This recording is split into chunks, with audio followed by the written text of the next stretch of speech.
I feel a deep need to share this with you. For a long time, the Passion of Christ had a strong impact on me. I was raised Catholic, and from a young age I felt drawn to it. During Lent, the 40 days before Easter, I would fast with the grown-ups. No sweets, no meat, and that was a big thing since my birthday usually fell in these days. I wanted to go to church every day on my own. My parents allowed me to go alone when I was 9. I would pray the Stations of the Cross, kneeling at each station. It's a strange devotion for a child. And then again, there were longer periods of time I would let go of it completely. In 2024, new information emerged around the Shroud. A team in Italy used a method called wide-angle X-ray scattering, and they argued that the linen could date around the time of Jesus. That was the 1st century. And that challenged the older carbon dating of 1988, which placed it in the Middle Ages, around 1260.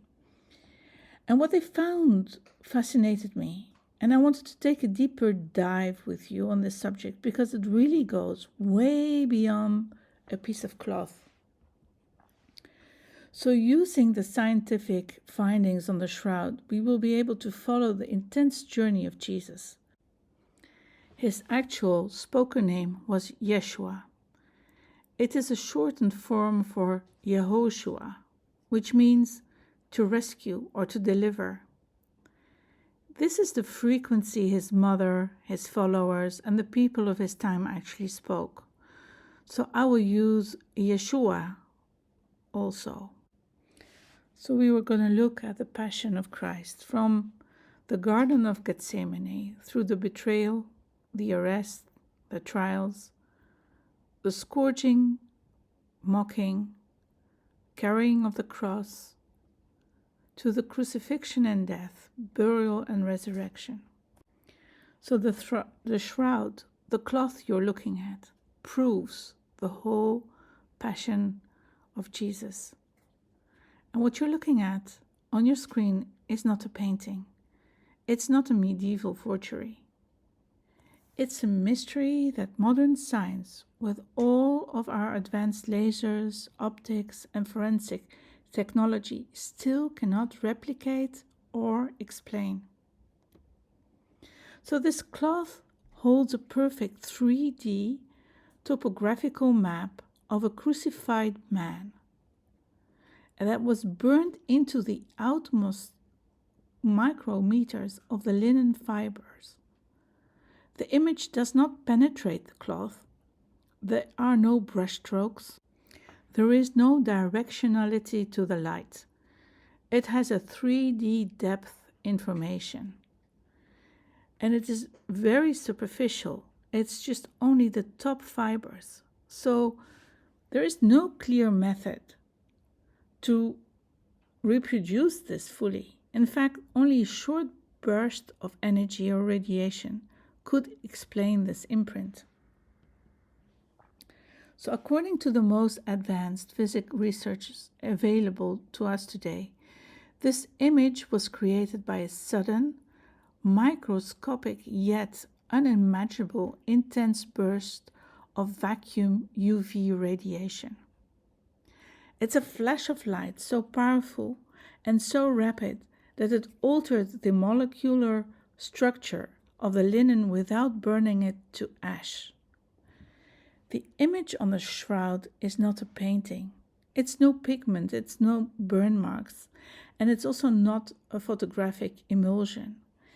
It's only on the outermost fiber of the linen, the top 0.2 micrometers of each fiber. It's only 2% of the thickness of a hair. Without heat, without pressure, and without direct contact in all places.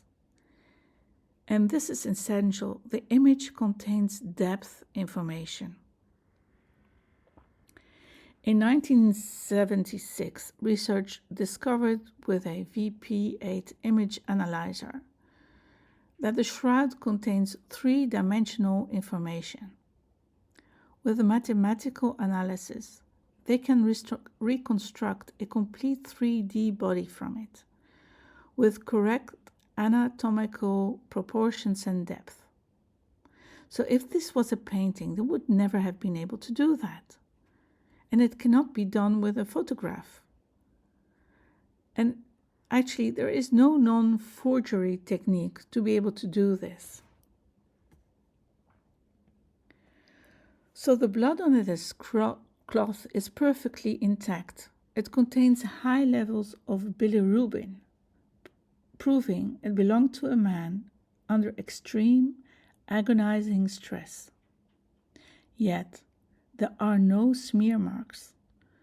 The body was not pulled out of the cloth, and there is absolute zero evidence of a biological decay. And perhaps most staggeringly, when genetics have attempted to sequence the DNA from the specific blood, it's anomalous. The traditional chromosomal structure you would expect to find is simply not there. The physical body that was wrapped in this shroud vanished before decomposition, before the process even could begin, leaving behind only a radiation burn and a mystery. So today we are going to look past this physical evidence and uncover a massive cosmic truth. I'm going to take you on a journey that strips away 2,000 years of religious dogma to reveal the greatest spiritual masterstroke in the human history. But before we go further, I want to take a moment to introduce myself and explain exactly how we're going to do this today. So my name is Hyacinta, and the perspective I'm sharing with you in this presentation is fundamentally different from anything you have likely heard before. For a long time, we have been forced to choose between different isolated boxes of truth. We are told we must either look at the physical forensic science, or the ancient historical text, or the deep esoteric and cosmic spiritual framework, or the Urantia. But truth is not isolated. And I believe we are living in a matrix, a simulated construct created by beings that have pulled themselves away from the divine creator of our universe. And the reason that the Divine Father incarnated as a human in the form of Yeshua is to fulfill the divine plan and give us a true choice and a way out of the matrix. And I will elaborate on that later on too. So today we're going to merge these sources. We are going to look at the hard physical reality of the shroud. We are going to decode some of the ancient Aramaic and Greek texts, and we are going to place all of it in a massive, multidimensional cosmic framework based on the Urantia. So when you look at all of these different backgrounds simultaneously, the contradictions disappear, and a staggering unified story emerges. We are going to explore the ancient cosmic rebellion that turned our planet in a quarantined, manipulated matrix. We are going to look at the exact, brutal reality of what the Son of Man endured to break that quarantine. We will uncover who he was actually speaking to in his final moments on the cross. And finally, we are going to reveal the ultimate secret hidden behind the torn temple veil, a secret that fundamentally changed who holds the spiritual authority in our lives today. So let's dive in. Science can tell us what happened to his body, but before we can understand the cosmic victory of his death, we must understand the precise, calculated brutality of it and how perfectly the Shroud of Turin maps every single second of his suffering. Yeshua knew exactly what was waiting ahead for him. Even Psalm 22, written 1,000 years before, was a prophecy. so detailed. And in the Gospel of Luke 22:44, it says that Yeshua was in deep anguish, and his sweat became like drops of blood falling to the ground. Matthew, we see the inner struggling. My soul is overwhelmed with sorrow to the point of death. He prays, let this cup pass from me. And in John, Yeshua steps forward and says, I am he. The soldiers fall back to the ground. He is calm and in control. So from anguish to surrender, to intensified physical stress, to complete calm and authority. What is forgotten in history is that Yeshua did not sleep. From his arrest to the Garden of Gethsemane, late in the evening, he was dragged all night from one authority to another. Gethsemane is located at the bottom of the Mount of Olives. After his arrest, the guards forced him down through the Kidron Valley, a steep, dark ravine, and then marched him all the way up into the upper city, Mount Zion, where the wealthy elites and high priests lived. So just to give you an idea, the distance is roughly 1.5 miles or 2.5 kilometers. The conditions, well, he's doing the steep uphill climb right after experiencing the sweating of the blood from an extreme psychological stress. He's bound by guards, and he walks through in the middle of the cold night, because typically the temperature would be during the daytime around 15 to 22 degrees. That's 59 Fahrenheit to 72 Fahrenheit, or the nighttime about 5 to 10 degrees Celsius, or 41 to 50 Fahrenheit. So then he arrives at Annas and Caiaphas and the Sanhedrin, where he's held overnight in a dungeon, mocked, beaten, and spat upon. At sunrise, he was moved from the high priest's compound to Pilate. Most modern historians agree Pilate was staying at Herod's palace, that's on the western wall of the city. The distance is roughly half a mile, about 800 meters, walking across the upper city. When Pilate found out that Yeshua was from Galilee, he sent him to Herod Antipas, who governed that region. Herod, the local king of Judea, was staying at the old Hasmonean palace, which was situated in the center of the upper city, halfway between Herod's palace and the Temple Mount. The distance was about half a kilometer. Herod wanted a magic trick. When Yeshua met him with absolute silence, refusing to engage with the simulation, Herod and his soldiers mocked him. The Gospel of Luke tells us they dressed him in an elegant or gorgeous robe before sending him back. The original Greek word used here is lampros, which means radiant or bright white, the color worn by Jewish royalty and high priests. This was the local matrix, mocking his claim to spiritual authority, essentially saying, you claim to be the light of the world, well, here, play dress up in our fake manufactured light.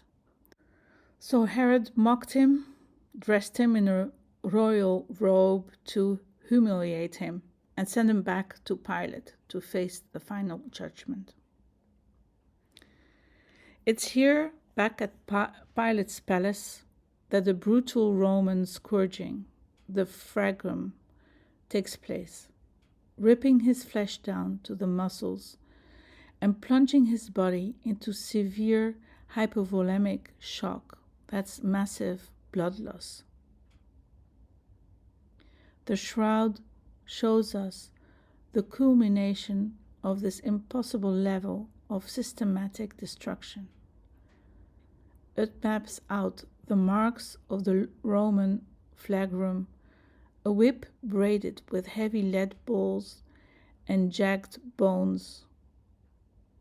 The cloth reveals over 300 individual wounds that literally tore flesh from the muscles, front and back, from his shoulders down to his calves. Then the Roman soldiers took over. Rome represented the brutal, blunt force trauma of the global matrix. Hundreds of soldiers gathered in the Praetorium. They stripped him of the white robe and dragged him in a scarlet military cloak. Now that's going to be an interesting word, because the word for scarlet there has more meanings. So the system wasn't done yet. So the physical destruction was only part of the matrix plan. They also needed to completely humiliate him and his cosmic authority. So after he was nearly scourged to death, the Roman soldiers dragged him into the Praetorium again. That's the governor's headquarters. And there, an entire cohort of soldiers, hundreds of men, gathered around him for a calculated psychological operation. So they stripped him naked, threw a cheap scarlet robe over his shredded back, and shoved a reed into his hand as a fake scepter. Then the climax of their mockery. They didn't just want to hurt him, they wanted to make a grotesque parody of his claim to a kingdom. They wove a crown out of massive, rigid thorns. The shroud reveals that this was not a neat little ring like a Roman laurel wreath, the way it's always depicted in paintings. It was a twisted, vicious cap of thorns that was violently beaten down onto his entire scalp with the very reed they had given him. The scalp is one of the most vascular areas of the body, and the shroud shows massive, continuous blood loss pouring down his face and matting his hair.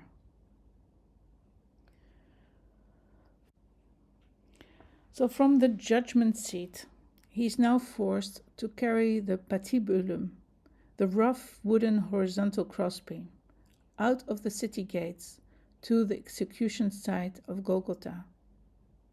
The distance is roughly 600 meters. While half a mile sounds short to a man in profound shock, with shredded back muscles and no sleep or water for nearly 24 hours, carrying a 75 to 100 pounds, that's about 35 to 45 kilos, wooden beam across his raw shoulders is medically impossible.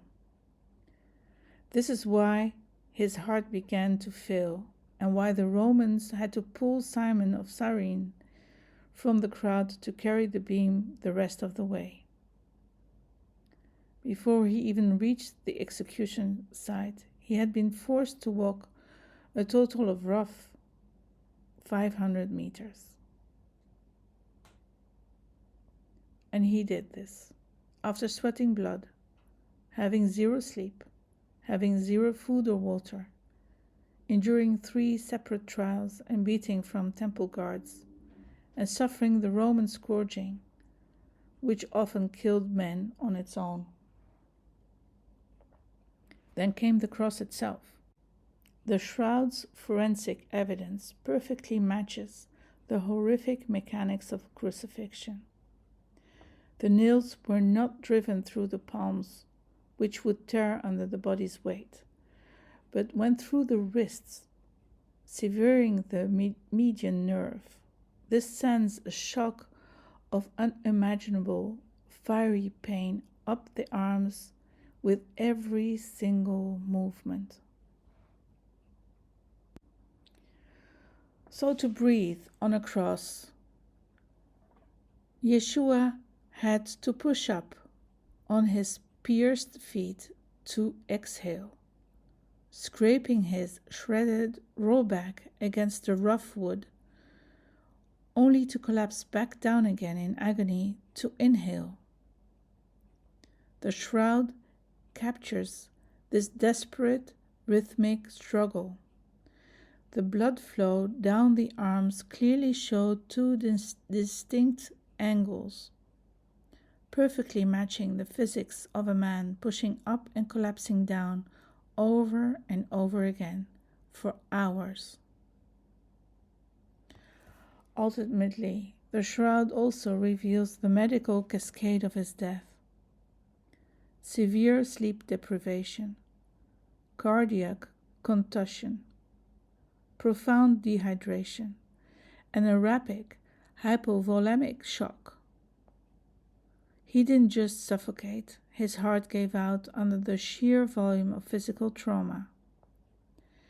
And we know this because the cloth shows a massive post-mortem wound in his side, where the blood and watery serum separated and poured out.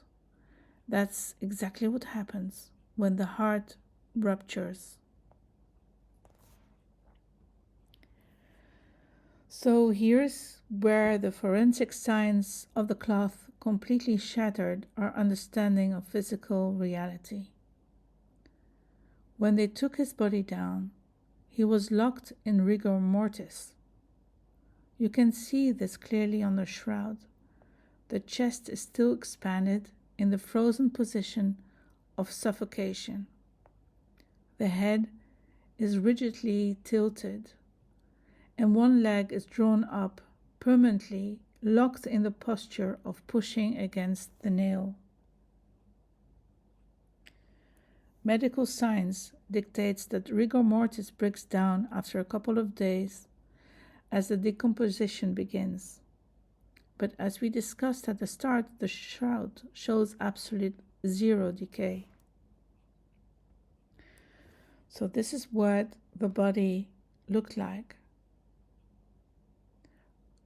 Furthermore, the blood on the cloth contains intact, perfectly preserved blood clots.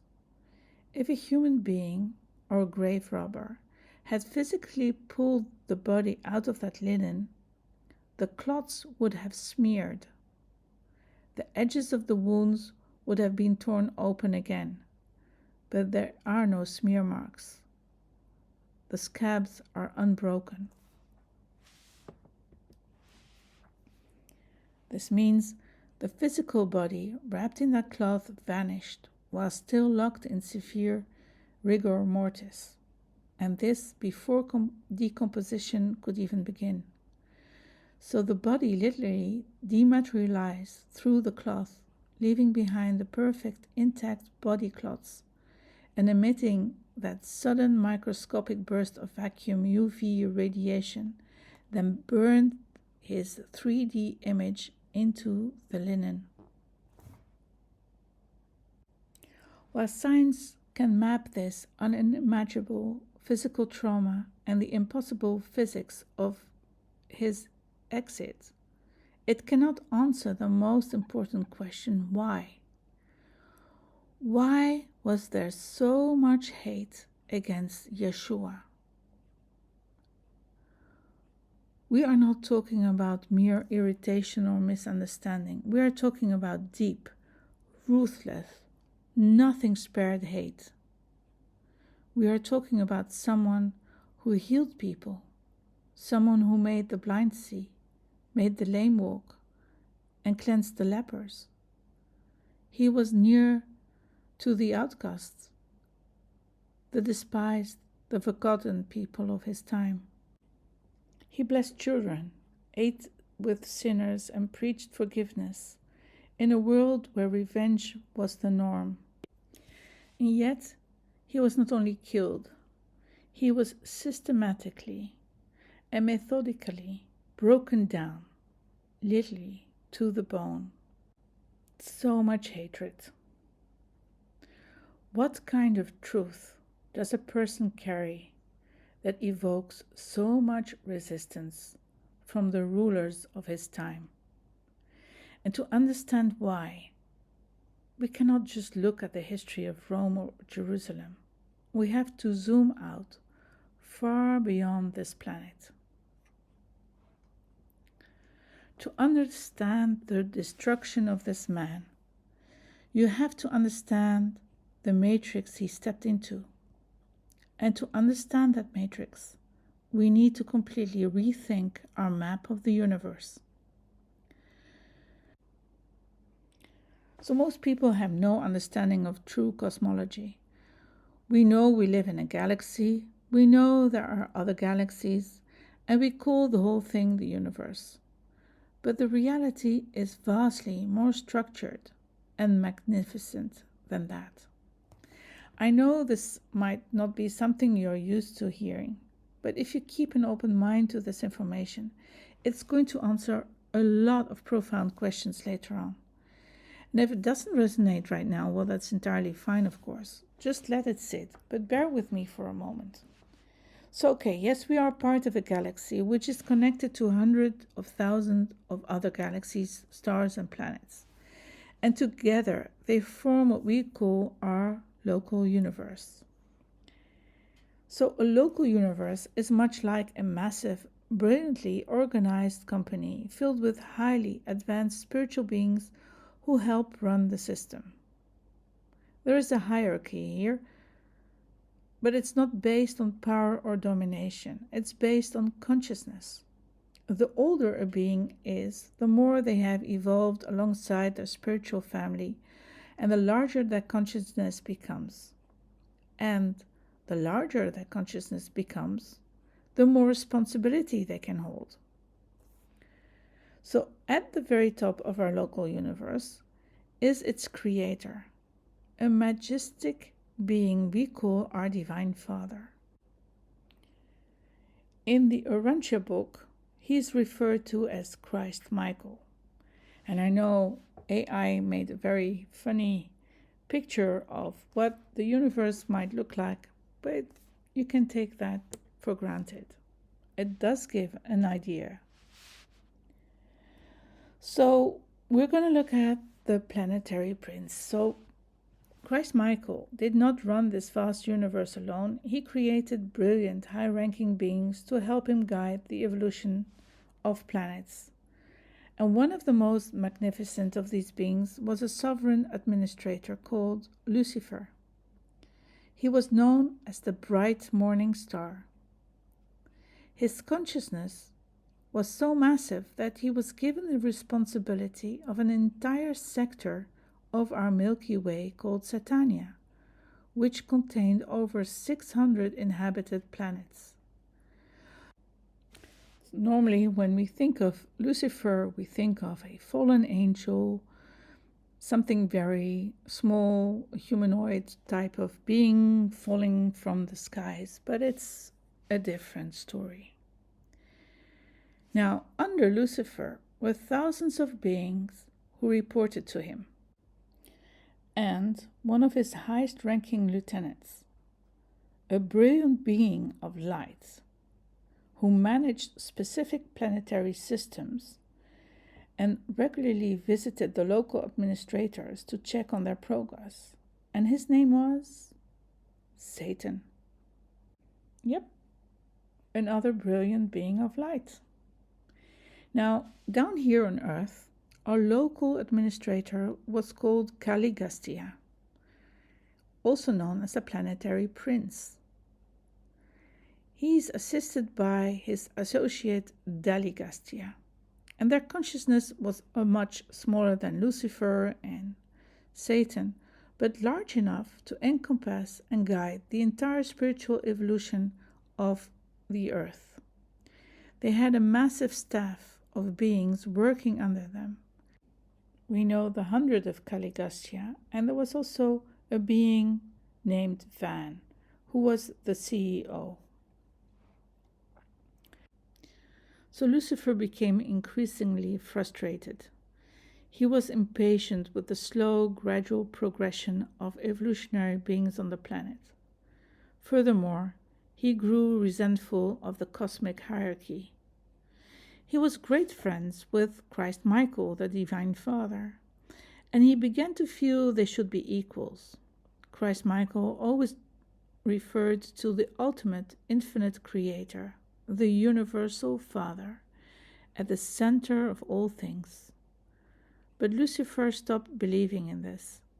He began to argue that his invisible universal Father was just a figment of his imagination, a myth used to control them. And Lucifer began sending out signals of rebellion. He offered a radical new idea to all the planetary princes in his time: autonomy. He told them they could rule their planet without needing permission from anyone above them. So one day, Satan arrived on Earth to deliver this exact message to Caligasta.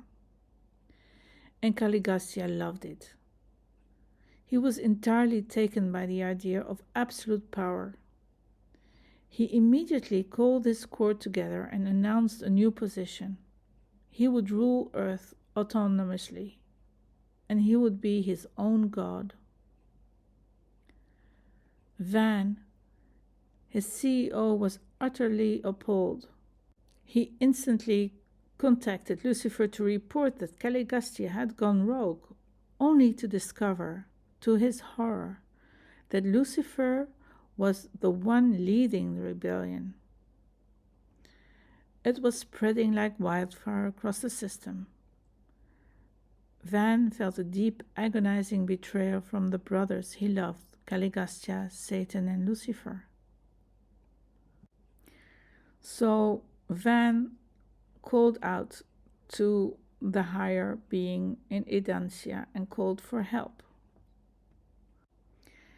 As the rebellion took hold, the higher cosmic authorities intervened. To protect the rest of the universe from spreading chaos, the entire Satania sector, with Earth caught right in the middle, were placed all under a strict cosmic quarantine.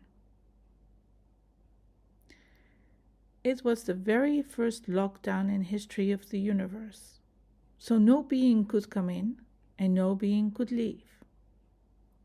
But there was a devastating consequence to this rebellion. By choosing to cut themselves off from the Universal Father, the Lucifer, Satan, and Caligasta literally severed their connection to the divine source. They could no longer sustain themselves on the divine principle of truth, goodness, beauty, and unconditional love. Deprived of the true source energy, they were starving, and they needed an alternative fuel source, and this is where the inversion comes in. Because they disconnected from the true source, the fallen system is spiritually sterile. It can only copy what already exists. So deprived of the true source energy, they had to create something new, and they created the Matrix. But in the Matrix, they are not real creators. They just can copy. It must take the divine structure, truth, titles, and symbols that the Universal Father already created, and they hollow them out and flip them upside down to serve its own purpose, like farming human energy. This is not true creation. It's a simulation. It's a manipulated, fear-based system. And I call that the field of Kali, or the matrix field, okay? So designed to generate the low frequency energy, the fear, division, worship, compliance they need to survive. So they became master manipulators, exploring evil, darkness, control to the absolute extremes. And Earth became a closed loop of spiritual oppression. Because when we die, we come in the afterlife, and the afterlife is just still part of the matrix. So here's how the law of inversion plays out across the human experience. So the inversion, for instance, the creator, the giver, to the extractor. The most devastating inversion in human history, you could say, was the hijacking of the concept of God.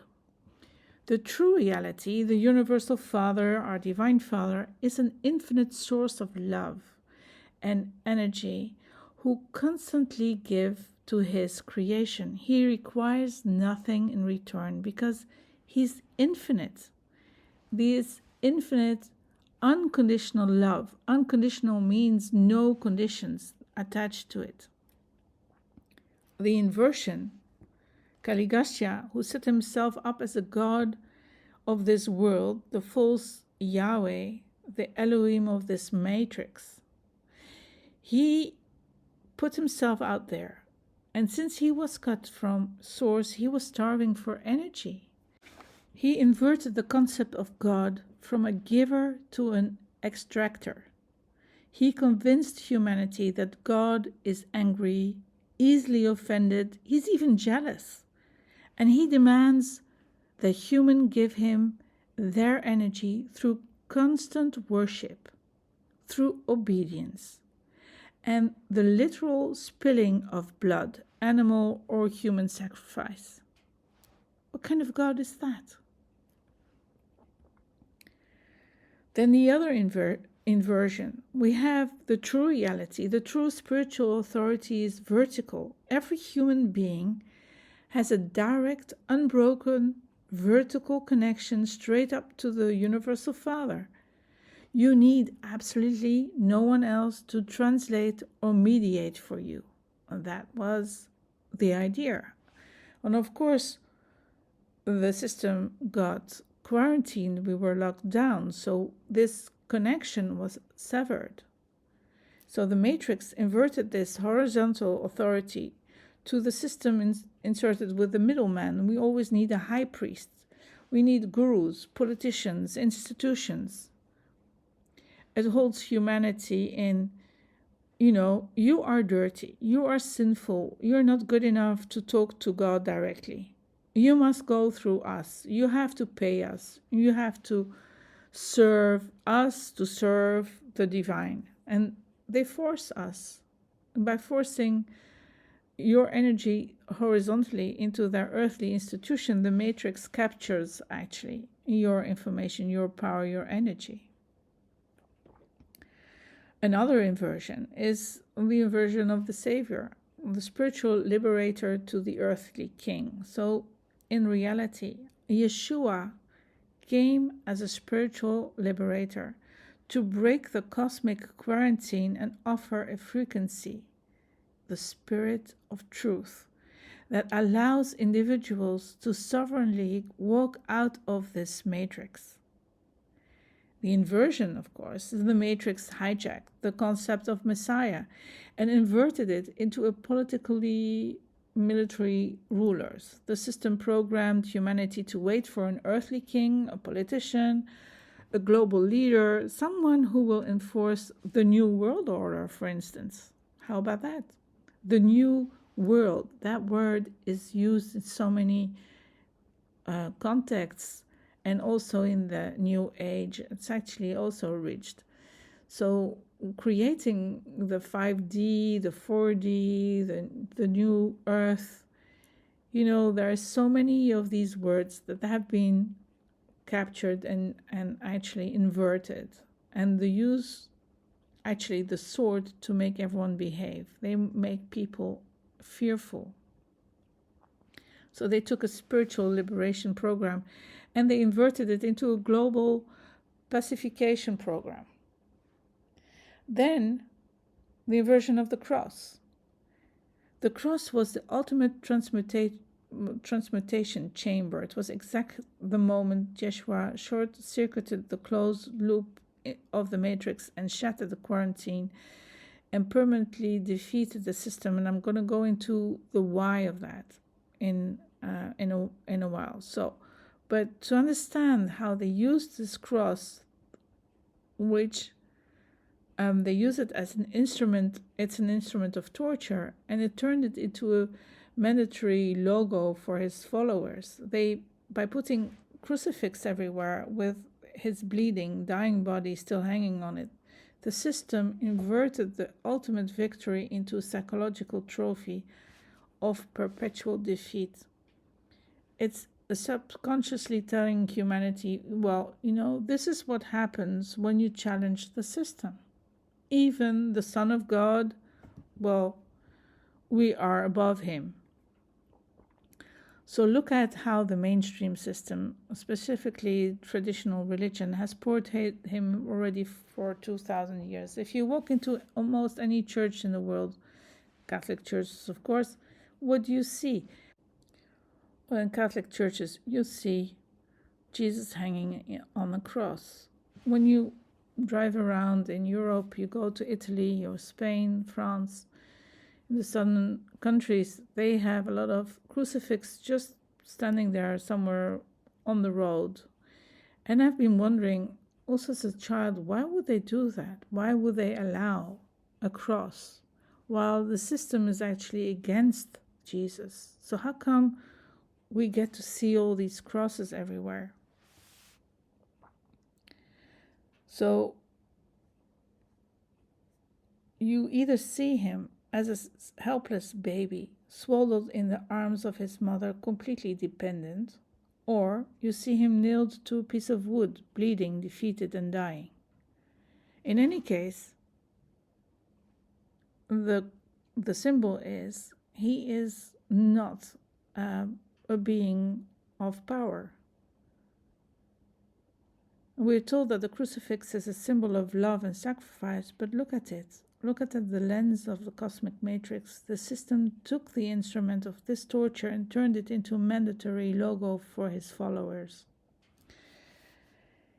And that is yet another thing we see. So the inversion of light, the false light. So interestingly, the Apostle Paul, which I do not trust at all, we're going to go into this later on, but the whole Christianity is based on his teachings and the letters that he wrote and all that's in the Bible. So the Apostle Paul hinted at this in his letter when he wrote, Satan masquerades as an angel of light. Well, I'm sure he's talking about himself.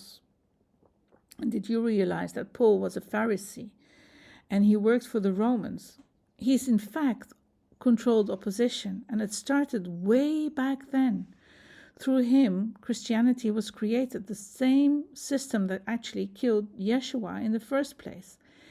And that system created a religion to talk about Yeshua.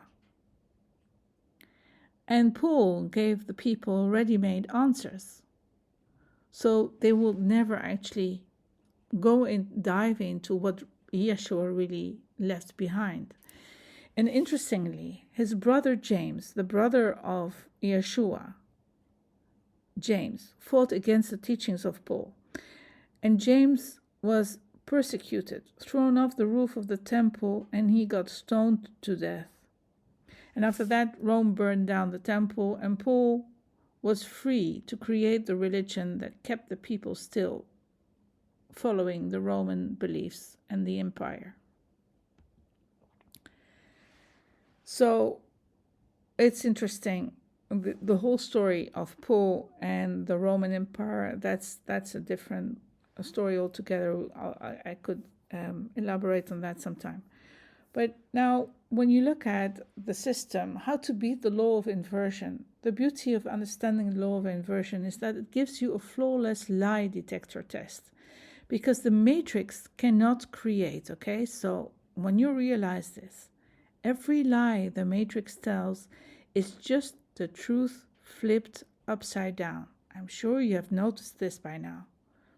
So when you encounter a religious system, a spiritual teaching, or a societal rule, simply ask yourself, does this demand my energy or does it freely give? Does this use fear to generate peace? Does this place a middleman between me and the source? If the answer is yes, you are looking at an inversion. So to find the truth, all you have to do is take the matrix concept and flip it right side up.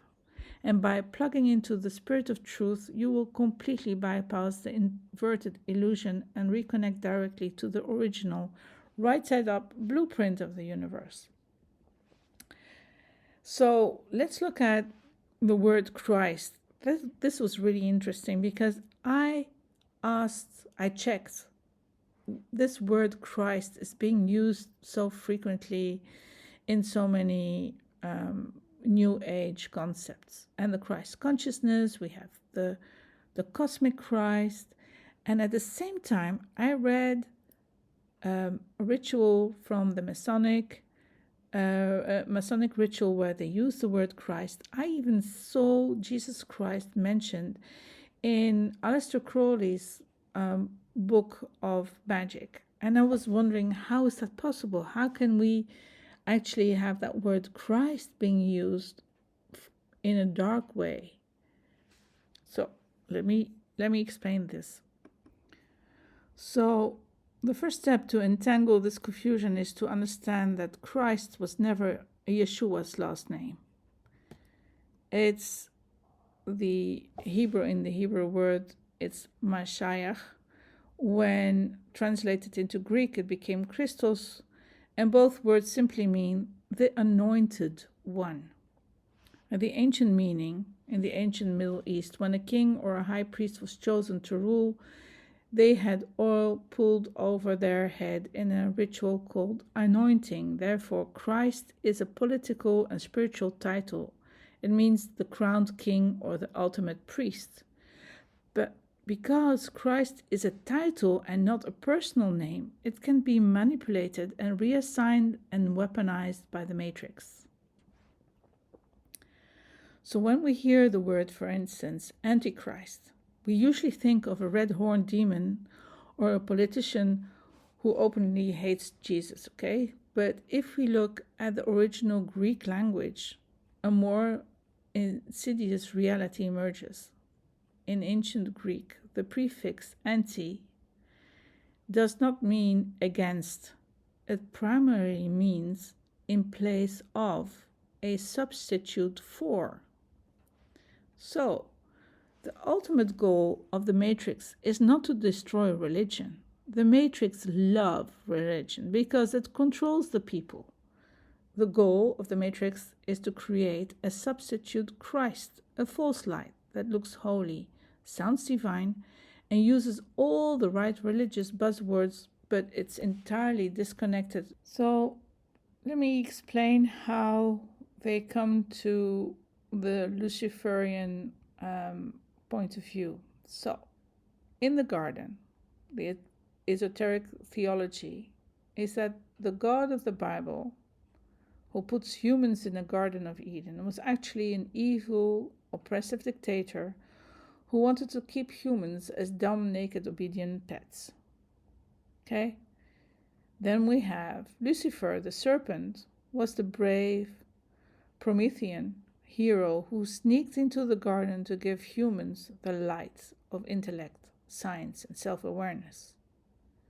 And then, therefore, in the secret societies of the New Age, false light, Lucifer, is viewed as the true Christ. Yes, they use the word Christ. And he's the hero who saved humanity from Yahweh by giving us the power to become gods ourselves. So now we are having this discussion about Yahweh, who's in fact Kaligastia, which is true. Kaligastia, who is actually a demiurge, and who presented himself as Yahweh, so that's some truth. And then we have Lucifer, of course, who's opposite Kaligastia, who brings the false light, and this is where we turn to. So if we push away the Yahweh in Gnostic terminology, then we automatically move towards the light. But it turns out to be the false light, because this matrix, all of the matrix, is a false matrix.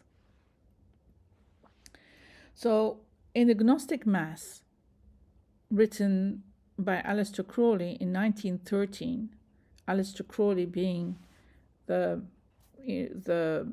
master satanic priest, he's the founder of the modern OTO, that's the Ordo Templi Orientis. And the OTO takes actually the Catholic ritual. And this is what I saw, this is what I read at some point.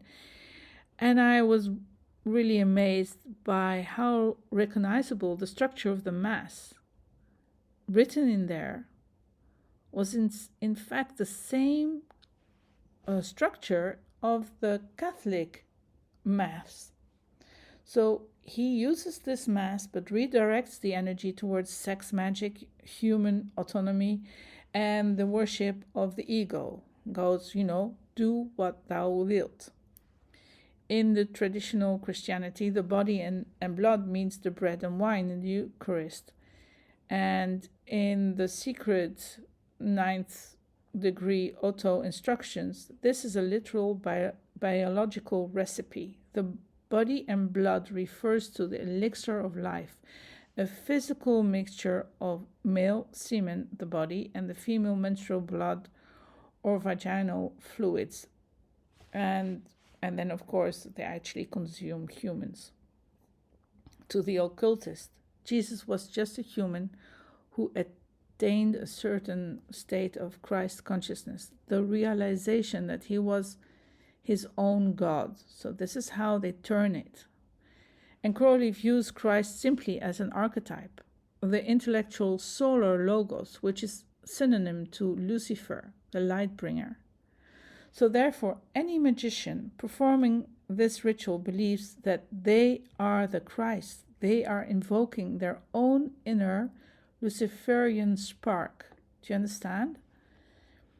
And the matrix operates on the law of reversal. So in dark magic, the most powerful way to summon dark energy is not to create a new ritual from scratch, but to take the most sacred ritual of the light and perform it backwards.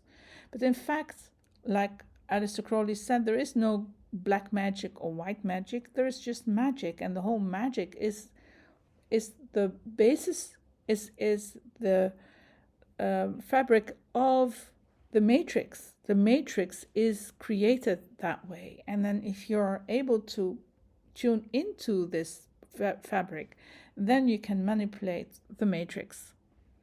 So exactly, this is what they did. They take the body and blood of our Lord Jesus Christ. This is actually a quote from the ritual of Aleister Crowley. He actually says, the body and blood of our Lord Jesus Christ, and he's using it to describe the consumption of human sexual fluids during an occult sex rite. And Crowley is performing this as an ultimate desecration. I mean, I know this might be shocking, but I just had to share this. So we really need to understand the whys and the hows behind this. And I know nobody speaks about it in this, in one breath. So let's go back to the story, remember with Caligustia, who decided that he wanted to become autonomous 200,000 years ago, and that Satan and Lucifer were on his page. And then he was the CEO, and he said, you can't do this. So there was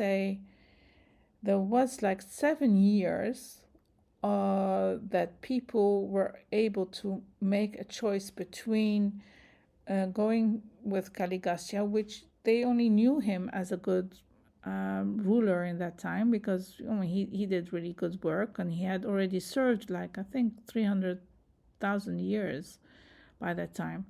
So he was the ruler, and they only knew Caligustia. They had no understanding of a divine father. They had no understanding of a universal father at that. And so the humans on earth and the beings on earth that were at that time, they had to make a choice between Caligustia And Van, who was against the choice of being autonomous, and he understood that when you make such a choice, that you disconnect from the Creator.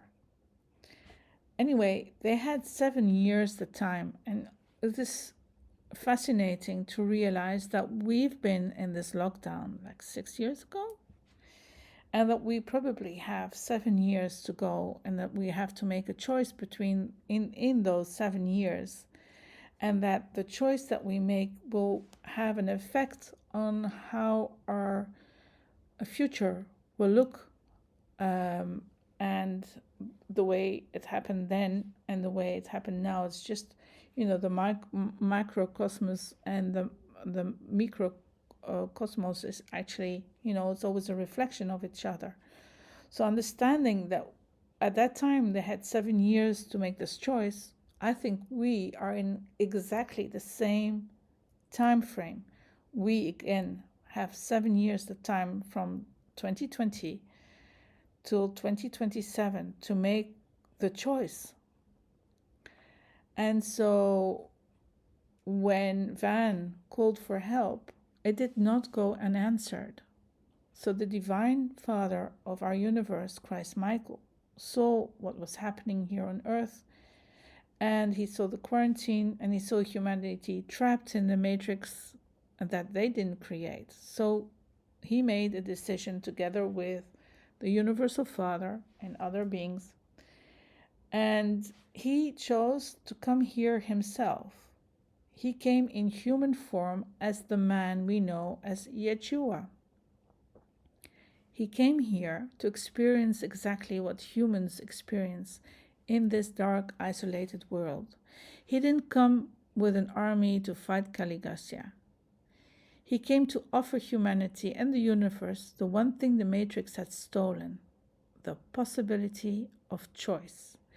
And this is the most important thing. Free will is something that they are not allowed to take away from you. Yet we think that we are forced into making decisions that we do not want to make.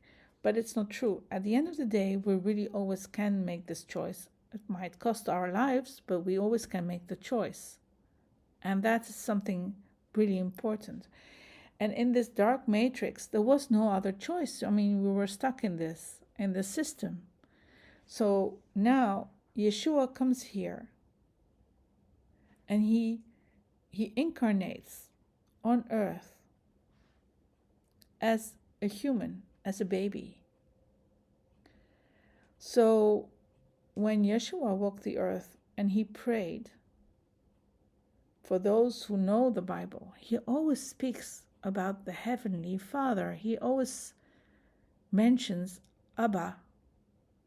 He was pointing not to himself, as he is, of course, the Divine Father himself, but he was pointing directly past Caligula, the Yahweh, past the matrix, and he was reconnecting the earth straight back to the Universal Father. The Universal Father is the Father of our Divine Father, and that is in human form Yeshua. And he was the pure, unfiltered presence of the Creator, stepping directly into a quarantined, hijacked system. So he healed, he loved, and he forgave. And in doing so, he threatened a power structure built on fear, death, and punishment. So before we look at the climax of this cosmic battle, we have to address a massive distortion that has infected the modern spiritual community. So today it's very popular to strip Yeshua of his cosmic authority. Many well-meaning people, especially in the New Age circles, will tell you, well, Yeshua was a great teacher, he was a prophet, he was an ascended master who reached enlightenment. And some go further into the absurdity. They claim he spent his missing years traveling to India to learn Reiki, of all things, or studying in the Himalayas with the gurus, or that he was secretly initiated in the mystery schools of Egypt and taught by Thoth. I'm not saying he hadn't been to India and he didn't visit all these places, but he was definitely not taught by any human walking the earth. If the system cannot make you fear him as a vengeful judge, like Yahweh, it will try to neutralize him into a harmless hippie. And if they can't convince you that Yeshua was just a man who learned how to be divine from human teachers or ancient mystery schools, then they reduce the creator of the universe down to a student of the Matrix. So let me be absolutely clear. Yeshua did not go to India to learn energy healing. He did not need Thoth to teach him the mysteries of the universe. He built the universe. He was not a human who achieved divinity. He was the divine creator himself, in human form. He was the architect of our local cosmos, stepping foot into his own quarantined creation. He didn't come to learn from the system. He came to dismantle it. And the system, the corrupt earthly authorities, and the fallen cosmic administrators, they knew exactly who he was. And they thought by destroying him physically, they were writing the end of his story. So this field, the Matrix field, hanging up a billboard that says, "Look at what we did to your God, look at what happened when you challenged the system. He's forever broken, he's forever bleeding, forever dead on this wood." You know, they have spent 2,000 years making sure you never see him in his true resurrected cosmic authority. They keep him trapped as an helpless infant or a tortured victim, because as long as you view the creator of the universe through the lens of weakness and defeat, you will never realize the absolute, universe-shaking power he actually unlocked. But they were merely playing a part in a cosmic blueprint written centuries before, because when Yeshua was hanging on the cross, suffocating and in hypovolemic shock, he cried out, "Eli, Eli, lema sabachthani? My God, why have you forsaken me?" And for thousands of years, theology has taught us that this was a moment of ultimate despair, a moment where the Divine Father, the Universal Father, turned his back on his Son. But when you look at this through the cosmic framework, a completely different, breathtaking reality emerges. In ancient Jewish tradition, rabbis did not use chapter and verses to reference a scripture. They recited the first line, and by speaking those words, Yeshua was reciting the exact opening line of Psalm 22, written 1,000 years earlier. He was telling the religious leaders standing at his feet, "Look at me, look at what you are doing. Read the rest of the Psalm. I am fulfilling it right in front of your eyes. I am poured out like water, my bones are out of joint, they pierced my hand and my feet, they divided my clothes among them." He wasn't giving up, he was making a sovereign declaration. You are not in control, you are just fulfilling And reading the Psalm 22 and Isaiah 1 verse 18 is going to be mind-blowing, and I will deep dive into that scripture without being Christian or anything like that, but it's so interesting and so powerful to understand what's actually being said there. So to truly break a manipulated matrix, you cannot just fight it from the top. You have to anchor your light into the absolute bottom. Notice who Yeshua was hanging between, two convicted murderers. On one side, a man consumed by ego of the fallen system, and on the other side, a man who surrendered, asked for forgiveness, and he received it instantly. Yeshua used that connection with a repentant man to anchor his consciousness into the deepest, darkest density of the human experience. He touched down into what we would call hell. He established a new universal grid. So no matter how deep you are, no matter how far you have drifted into the darkness, the choice to return to the light is always available. When Yeshua was hanging on the cross and he was calling out to Eli, Eli, he never uses the word Elohim, Yahweh, Adonai. He always said, my heavenly Father.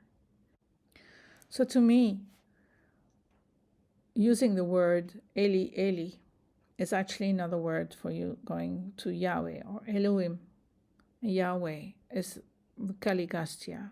And when you understand that Yahweh is the one who also created this matrix, and he is actually the reason why Yeshua is hanging on the cross right now, then the psalm makes so much more sense.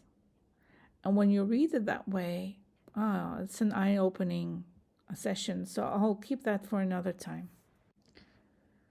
And then I will also use Isaiah 53 and Isaiah 1 verse 18. That's really very interesting. When you put them together, it will just make so much more sense. But let's go back to Yeshua as he's hanging on the cross. When Yeshua breathed his last breath, the physical world could no longer contain the magnitude of what just had occurred. So 200,000 years of quarantine fractured. The earth shook, the rock split, and the heart of the religious system, the massive temple, the temple veil, separated the people from the holies of holies. And that veil was violently torn into two, from top to bottom. So for centuries before, the high priest had guarded that room, claiming God lived behind the curtains and requiring blood and sacrifice. But when the veil was torn, the ultimate secret was exposed for all to see. The room was actually empty. They had been guarding a void just to keep their power intact. In one earth-shattering moment, the system was dismantled. The middleman was rendered obsolete. But this wasn't just the matrix of the living that broke. The Gospel of Matthew recorded that the earthquake opened the graves. For 200,000 years, the afterlife itself had been part of the quarantine, trapping souls in closed-up loops. So Yeshua blew the doors off the afterlife matrix, and the ancient sleeping survivors were released. The cosmic gates were actually thrown open. So while the oppression and the field of Kali, the matrix, are still very active in our world today, with different players, different technologies, but with the exact same frequency, there is one massive difference between Yeshua's time and ours, and the quarantine is actually broken. So when Yeshua left this world, he left behind the spirit of truth. It's a frequency broadcasting right now, completely untouched and untouchable by the madness of the world. We are here. And he descended into the deepest dark to ensure that you always have a choice. So the gates of prisons are open and the new grid is actually active. And the middleman is gone. So the question Yeshua forces the world to answer 2,000 years ago is the same question we must answer right now. In a world of profound manipulation, where the players use fear, division, and distortion to maintain control, Where do you place your authority? Do you surrender to the matrix, or do you tune in into the spirit of truth?